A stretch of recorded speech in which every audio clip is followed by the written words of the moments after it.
Got it. Great. And we are rolling. In 5, 4, 3, 2. We're here with Michael Patterson. I'm Roger Anionson, and we're going to be talking about the overall shaping of the new book and the new initiative called Better Brains by Design. And Michael, thank you for walking us through kind of a summary, both a preview for those who haven't had a look at this, and also someone who has the book, a companion to Strong Brain, Sharp Minds. How do those link together? So let's start by Better Brains by Design.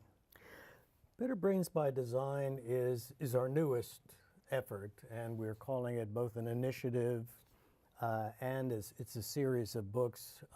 The initiative, we hope we will get this information out through seminars and classes and also through the books themselves.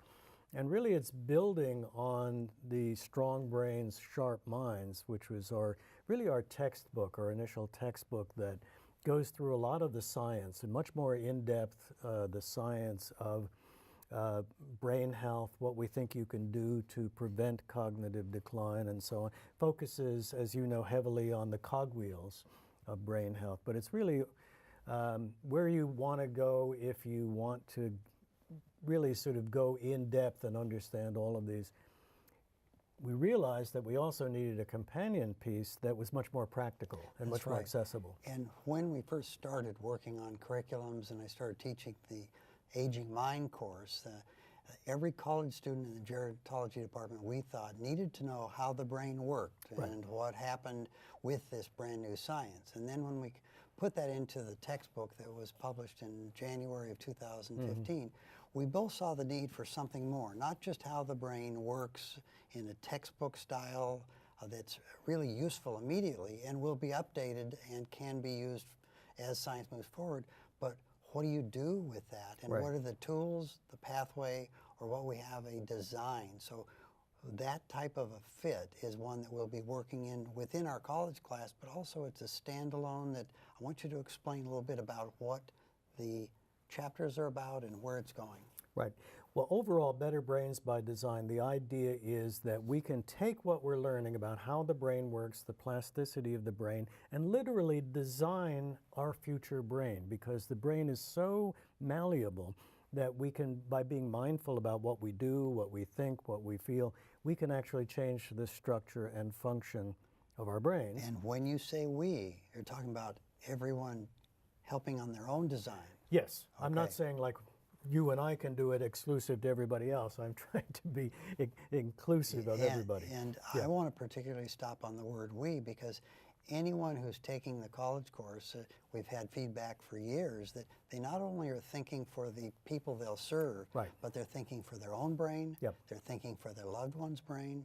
So our concept is that if we have a design book, it's a team that's going to design it, but the one who will make the effort is the person who is designing it, customizing it, tailoring it for themselves.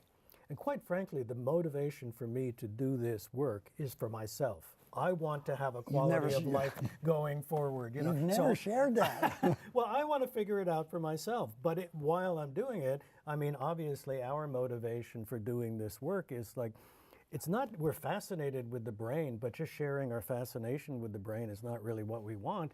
We think that we really can make a big difference in the way we live our lives by being mindful about it. So we want to share that with everybody. So when we say we, it's for everybody, giving people tools.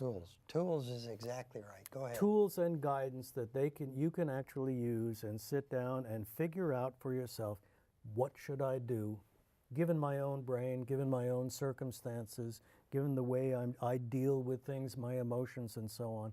What can I do to get my brain in a little better place so that I have a much better chance of flourishing in the rest of my life rather than suffering or just languishing.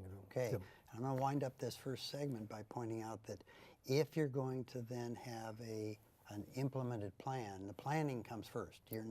We're not at this point saying you're going to do something until you know what to do. And the best first step is in the right direction. So let's now take a break, and we're going to come back with what types of things are in this new brain health or Better Brain by Design. Great.